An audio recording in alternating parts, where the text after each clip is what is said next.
In this video, I will discuss the organic chemistry questions of IIT 2011, paper 2.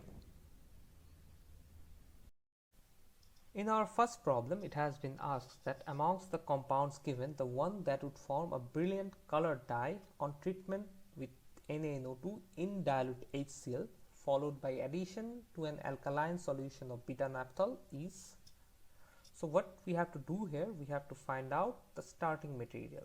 That means the amine with which the NaNO2 and dilute HCl is reacting to form an intermediate, and that intermediate is going to react with the alkaline solution of beta-naphthol to give the product. So basically this is a diazo coupling reaction.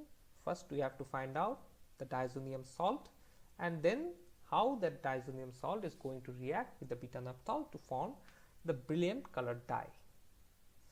So we need to know the basic mechanism of the whole process. So we will start with the amine. RNH2 is arbitrary amine. That means R could be anything. It will react in presence of this NO+. This NO+ is formed due to the reaction of NaNO2 and HCl. So these two will react to give you HNO2, which again will produce this NO+. So this NO+ is the active reagent. It is the electrophile which is going to get the attack of this nucleophilic lone pair of the amine. So this nucleophile, that means the lone pair of the amine is going to attack the nitrogen here, and the electron pair will move, or the bond pair will move in this direction to give you this product. This product has a positive charge here, which will be neutralized by the removal of a proton. So you will have this compound as the product, initial product of this reaction. Then of course this is not going to be the final product, so it will absorb one proton, which will be taken by the oxygen to give you something like this. Then again there will be some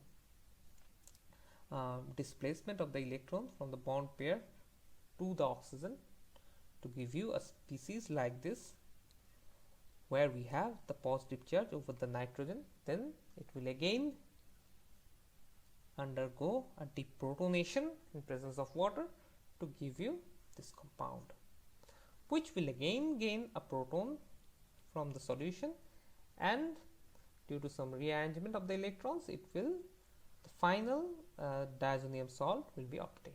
So Rn2 plus along with a Cl minus as a counter anion. So this is the diazonium salt form. Now look at the mechanism carefully. In the mechanism, in two different steps, we have seen the removal of proton from the nitrogen. Okay, so which are those two steps? Let me mark them in yellow. So one step is this one, where there is removal of proton from the nitrogen, and another step is this one. Here also we can see a removal of proton from the nitrogen. That means to perform this reaction, the amine must have two hydrogen attached with the nitrogen. So this is the nitrogen, this is the nitrogen along with the two hydrogens, which is undergoing through this deprotonation. Two different deprotonation steps are there, and you are getting the diazonium salt. So to form a diazonium salt, the amine must have two protons. So here we will check that how many of these four amines have two protons attached with the nitrogens. That means a primary amine. So here option C is a primary amine, and option D is also a primary amine. Now we have to remember that the option C is a kind of aromatic amine, and option D is not an aromatic amine. Here we can see that the NH2 group is directly attached with the CH2 group, which is then attached with the aromatic ring. So this cannot be considered as an aromatic amine. Aromatic amine will be something where the nitrogen is directly attached with the aromatic benzene ring. So if it is not an aromatic amine, then the corresponding diazonium salt will also not be a stable one, and it cannot give you a brilliant colored dye. So for getting a brilliant colored dye, the amine must be an aromatic amine. We have to remember this. So there is only one option remaining now, that is option C. So the correct option for this problem will be option C. In this problem, we have to predict the product of this following reaction. The starting material is an cyclic enol ether, which is reacting with an alcohol in presence of anhydrous acid. So what is this kind of reaction? We have to know. When we have an enol ether, the enol ether is going to react with the proton in this manner. So the double bond is going to attack the proton, and an intermediate will form, which will be like this. Then the alcohol, the OH group, or the electron pair of the oxygen, is going to attack this carbon center, and the charge will be neutralized like this. The final product will be obtained by removal of a proton. The final product will be an uncharged species. So this will be the final product of this particular reaction. Now we have to know that what this kind of final product or this kind of compounds are known as. So when we have a carbon, if we look at this compound, okay, when we have a carbon which is attached with a OR group and an OH group, this kind of compounds are known as hemiacetal. If the central carbon is attached with two OR groups, then these kind of compounds are known as acetal. When it is only linked with one OR group, then it is called an ether. If it is related to an ester group, then of course it is known as ester. So in this case, if you just compare the structure of our final product with the above four different kind of compounds, we will see that the central carbon here is attached with two OR groups. One is this one, another is this one. So two OR groups the central carbon is connected with. That means our product is an acetal. So option B is the correct answer. In this problem, a structure of a carbohydrate is given, and it has been asked that if it is a ketohexose, an aldohexose, an alpha furanose, or an alpha pyranose. So to answer this kind of problem, we have to know that what these terms means. What is a furanose? What is a pyranose? What is this alpha thing here? Of course, what is aldohexose and what is ketohexose? So whenever there is a carbohydrate in a cyclic form, we also need to know that it might be in equilibrium with the open chain form. That means this one. Okay, so before answering this problem, we will consider both the cyclic form as well as the open chain form. Now we will look towards the options. So what is a ketohexose? A ketohexose is something where there will be a keto group and the number of carbons will be 6.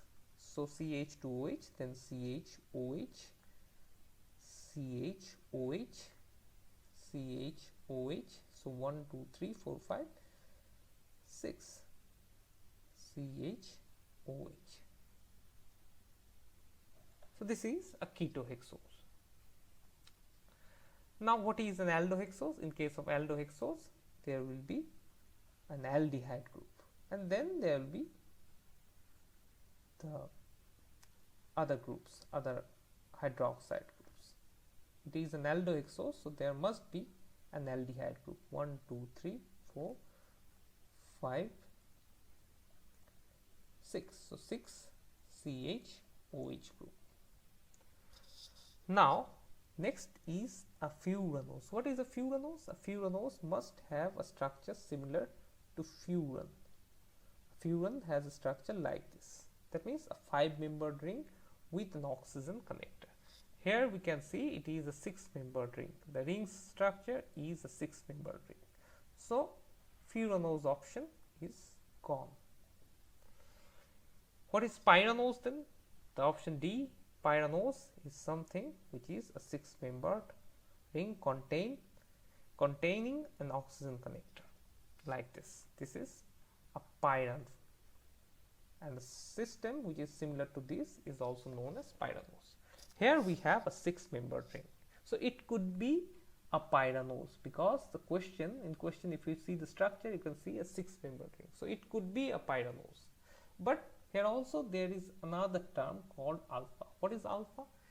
To check if it is an alpha or a beta pyranose, we have to look into this OH group. Okay, the OH group marked in green. This OH group, because this OH group is directly connected to this ring oxygen, not directly connected, it is directly connected to the carbon which is connected with the OH group. So there is only one carbon in between this oxygen and this OH group. So in another way, you can say that this hydroxide group is attached with the alpha carbon with respect to the connector oxygen or the ring oxygen. Now this is called anomeric OH group. In case of carbohydrate, this is known as anomeric OH group or anomeric hydroxide group. Now when an anomeric hydroxide group is on the same side of the ring with this CH2OH group, then that is known as a beta OH group or beta anomer. So this one is a beta pyranose, because it has the 6-member structure with the oxygen as one of the part of the ring, and it also has the OH group in the beta position, because this OH group and the CH2 group are on the same side of the ring. So this is in beta form. But if you check the options, you cannot find a beta pyranose in the option. So we have to forget about this ring structure. We have to go to the corresponding open chain structure. As I have mentioned earlier, that whenever there is a carbohydrate in a ring structure, we have to consider the open chain structure, because in any solution, the carbohydrate will get both the structure, will remain in both the structure, will form an equilibrium between both the structure. So now if we look at our open chain structure, we can see it is like this. So we have a CHO group here. Okay, that means it has the aldehyde group in the open structure. So if we now number it 1, 2, 3, 4, 5 and 6. So 6 carbons are also there, and a CHO group. That means it is an aldohexose. Hexose because it has 6 carbons, and aldo because it has an aldehyde group. So it is like this one, the structure that I have drawn before. Now if we check the options, we have option B, where an aldohexose is given. So this option B will be the correct answer.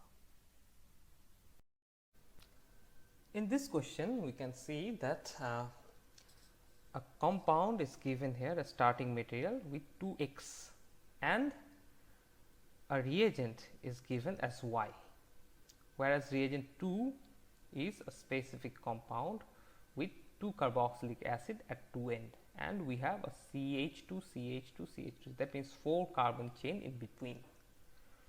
It has been asked that if X is something and Y is something, then what could be the product?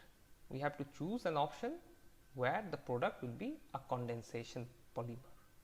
Now what we will do, we will check one by one all the options from the beginning, A, B, C, D. So we'll start with A.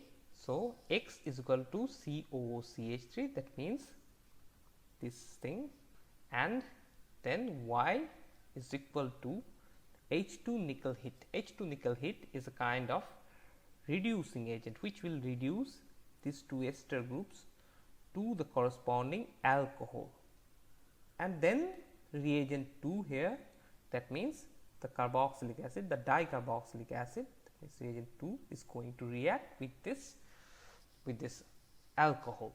Now what is going to happen? We have 2 alcohol at 2 end and 2 carboxylic acid at 2 end. That means a polymeric condensation reaction will occur in this case, and this way the alcohol and the carboxylic acids are going to end. So, 1 carboxylic acid and 1 alcohol, and again another carboxylic acid, means the dicarboxylic acid, and again an alcohol, like that. Similarly in this side, so a long chain will occur, that means a polymeric condensation reaction will occur to give you a polyester.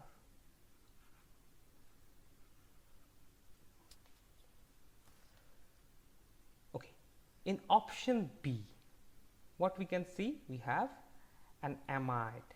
So similarly, here the X is CONH2, that's why it's an diamide, so 2 CONH2 group at 2 end, and here also we are using the same reagent, that is H2Ni in presence of heat. So this one again is going to reduce this C double bond O to CH2.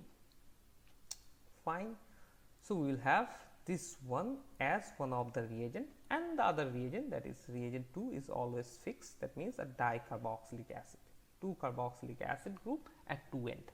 So this reaction will also go in a similar fashion, that means 1 amide, 1 diamide, and then 1 dicarboxylic acid, then 1 diamide, like this there will be a chain formation. That means these are not diamide, these are diamine, and this diamine is going to form the diamide by reacting with this carboxylic acid. That means eventually a polyamide will form, which is again a condensation reaction and a polymer, means a condensation polymer. So the product of this reaction will be a condensation polymer. In the next case, if we go to the next case, we will see that the X in this case is also just similar like the previous case. Here we have CONH2, that means a diamide. Okay, but in this case we are using a reagent which is bromine in presence of sodium hydroxide. What it will do? It will do a kind of Hofmann degradation here. We know when we have an amide and it reacts in presence of bromine and sodium hydroxide, a Hofmann degradation will occur. That means this CO will go away and we have a diamine here. Okay, and we have CH2 in between the two NH2 groups, and the reagent 2 is again the same, that is a dicarboxylic acid. So in this case also the diamine and dicarboxylic acid will appear in this manner and will form a polymer, and this will again be a polyamide because these amines are going to react with the dicarboxylic acid in this fashion to form the amide linkage. So a polymeric amide or a polyamide. So this is also a condensation polymer. In the next page we will see that the reagent here is again H2Ni hit, but the starting material is little bit different. Here we have changed or replaced X with Cn or cyanide group, and we are doing a reduction here in presence of H2Ni. So cyanide group, while getting reduced, it will form CH2NH2, and the second reagent is again same, that means the dicarboxylic acid. So we have basically a diamine and a dicarboxylic acid. Again they will form a polyamide like before. That means a condensation polymer. So the answer of this question will be that all these options will give you a condensation polymer. That means all A, B, C, D are correct.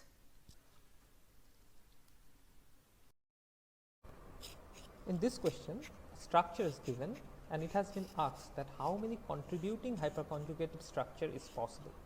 So here you can see a 3-degree carbocation present, and hyperconjugation, as we all know, is the contribution of CH bond to reduce the positive charge density over the carbocation. That means if you have a positive charge like this and if you have some nearby CH3 groups like this one, they are going to contribute to reduce the positive charge density over this carbocation.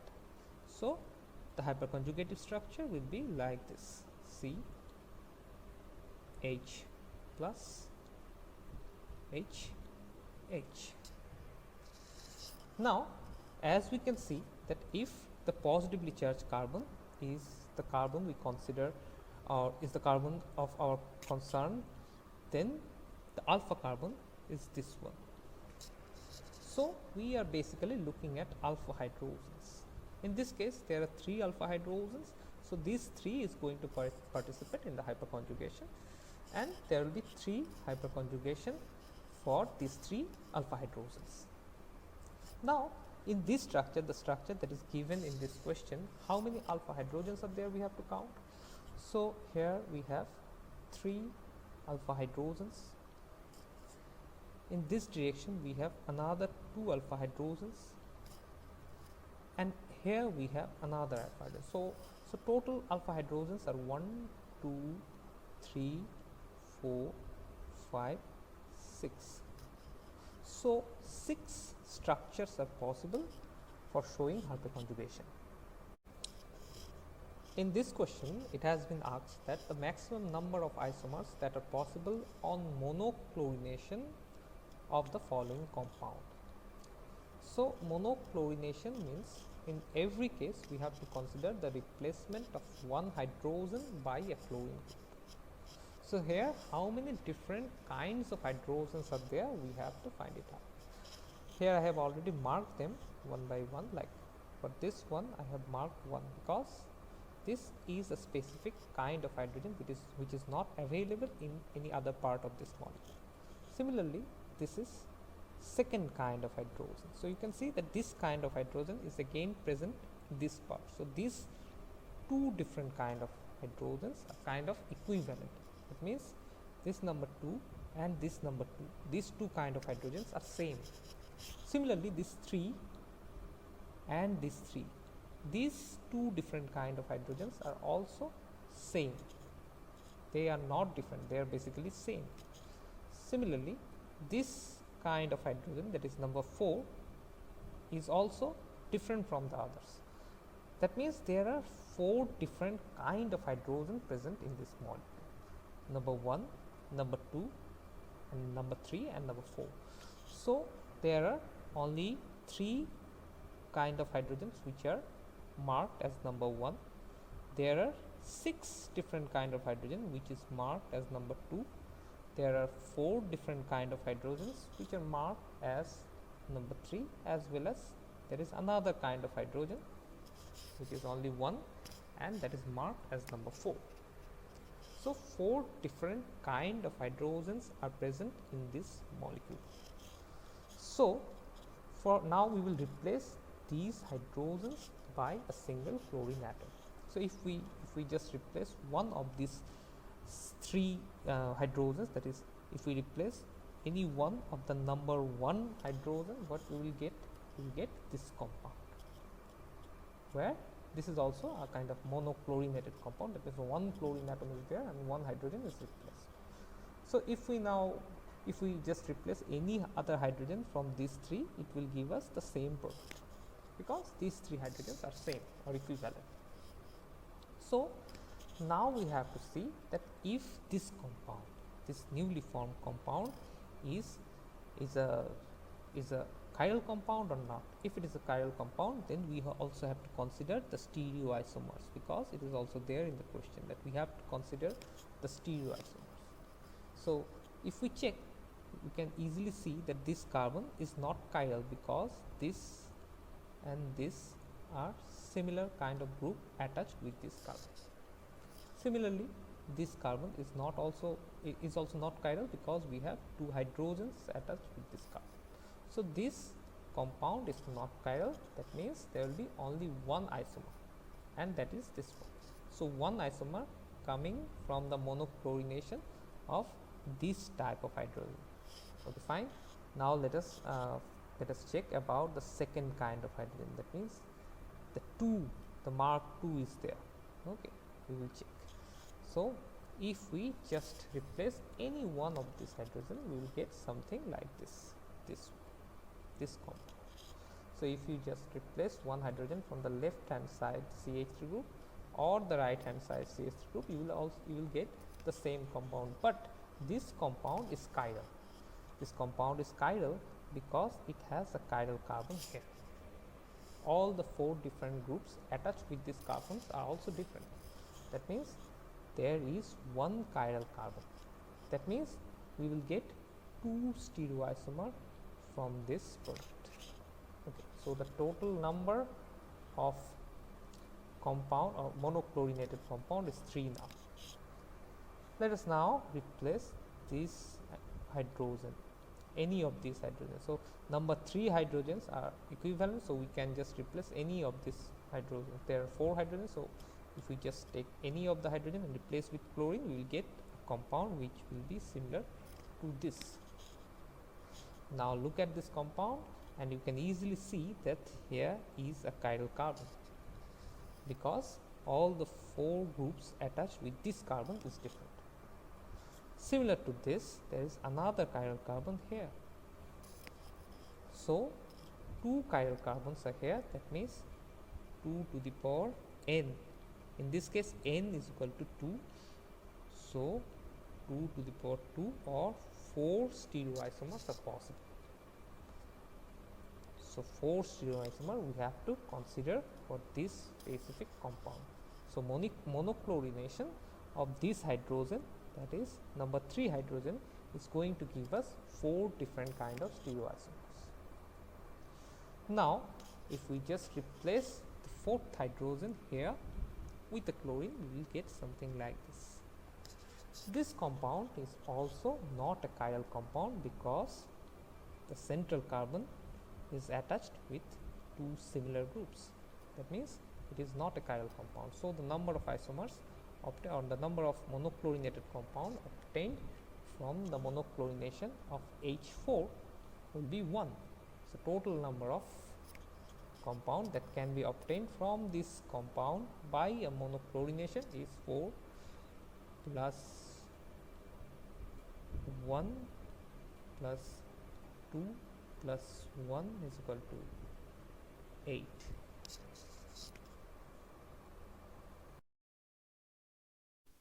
In this question, we can see that in our left hand side in column 1, a set of reaction has been given.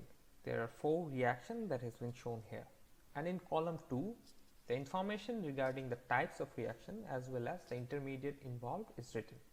So we have to match column 1 with column 2.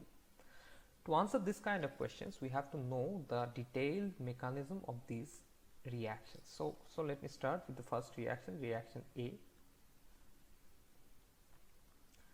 Here we can see that it is a kind of ketone.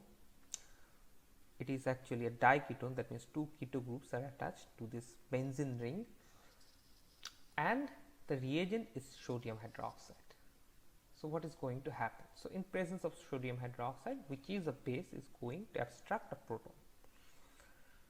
One of the acidic proton and a proton which can be easily accessed is this one.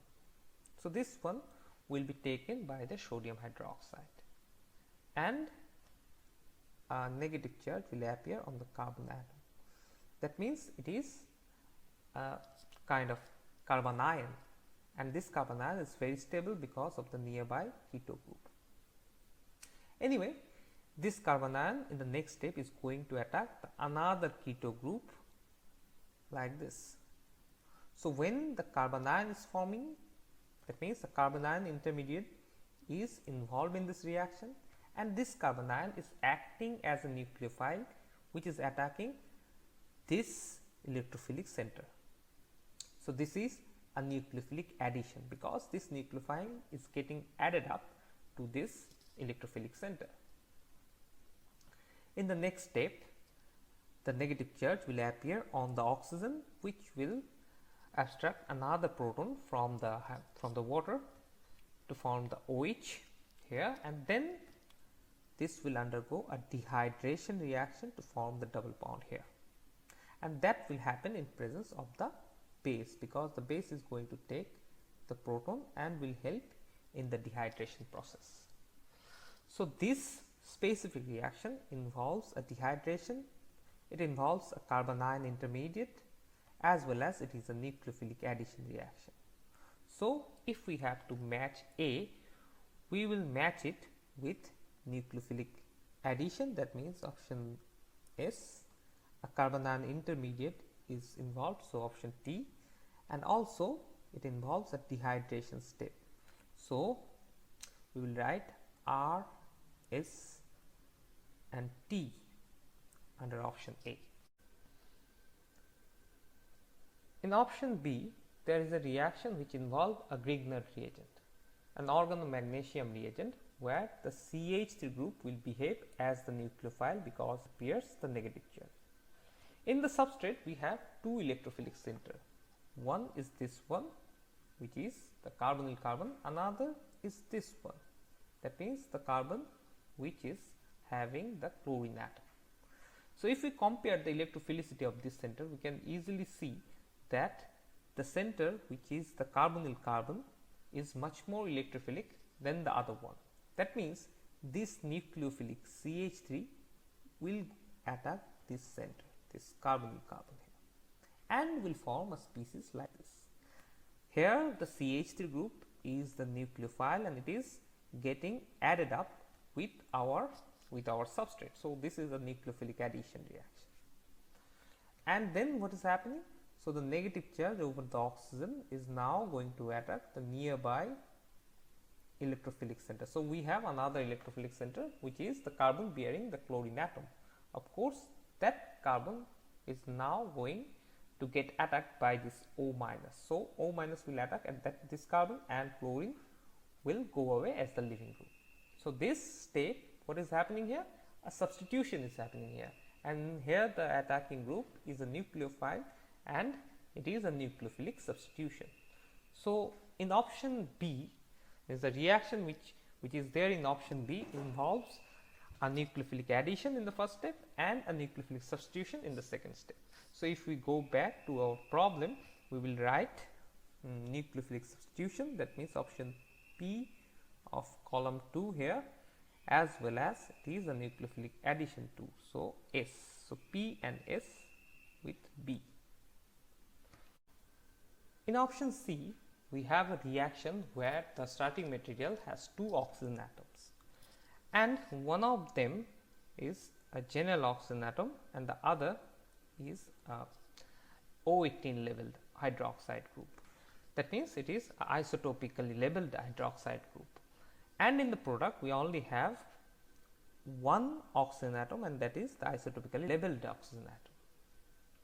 In the next line, I have shown you the reaction, how it goes, or what is the mechanism of this reaction.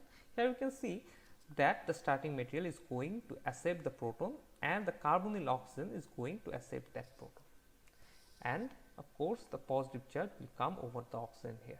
In the next step, this pi bond will break and the oxygen will be neutralized and a carbocation will form. Okay, and as there is a carbocation, that means this carbocation is going to behave as an electrophilic center, and our labeled oxygen will behave as the nucleophile and going to add up with this electrophilic center. So this is a nucleophilic addition. So eventually this compound is going to give up a proton, and in the next step it is going to accept a proton in this OH group. So it has one OH group which will accept the proton. The oxygen of that OH group is going to accept the proton. It will form a OH2 plus, and this is a very good leaving group, so it will go away. So water will go away at this step, and now you have a positive charge here. Okay, a carbocation again. Then this intermediate is going to give up a proton again. to form our product. So what is happening? What are the two main steps involved? One is the nucleophilic addition and a dehydration. So this two is matching with our column 2. So if we go back to our question, nucleophilic addition, that means S, and dehydration, that means R. So we will write S and R with the option C. In option D, we also have another reaction which is catalyzed by H2SO4, that means an acid catalyzed reaction, and we have a OH group here. So I have explained the reaction here. So the OH group here is going to take the proton because there is nothing else which can take the proton. So this electron pair of the oxygen is basically going to accept the proton and it will form a positive charge here. And as this is OH2 plus, which is a very good leaving group, it will go away and a 3-degree carbocation will form here, which is also very stable. So it will form. And then what will happen? Then the benzene ring here, the nearby benzene ring, which is full of electron charge or full of pi electron, is going to attack this positively charged center. And a species like this will form, where the nucleophile, that means the benzene ring, has a proton which is going to be removed or which it is going to give up. So after giving up this proton, the final product will form. So here what is happening, the electrophile is basically attacking the nucleophilic center, that means the benzene ring, and the replacement or the substitution is happening from the nucleophile itself. The benzene ring is the nucleophile and the substitution, that means the H is getting removed and the other group, this one, is getting attached. This substitution is happening on the nucleophile itself. That means an electrophile is attacking a nucleophilic center and the nucleophilic center which has a hydrogen is getting substituted. So this is an electrophilic substitution, and previously we have also seen that before the electrophilic substitution there is also a dehydration step involved. So now if we go back to our question, dehydration and electrophilic substitution from column 2 will match with our column 1D option. So yes, so we have to check electrophilic substitution, so Q, and dehydration, that means R is matching with D. If you have liked my video, please click the thumbs up button as well as share the link with other people, and for more videos please subscribe my channel and press the bell icon. Most importantly, please comment below about your needs related to chemistry so that I can make more videos on several other topics.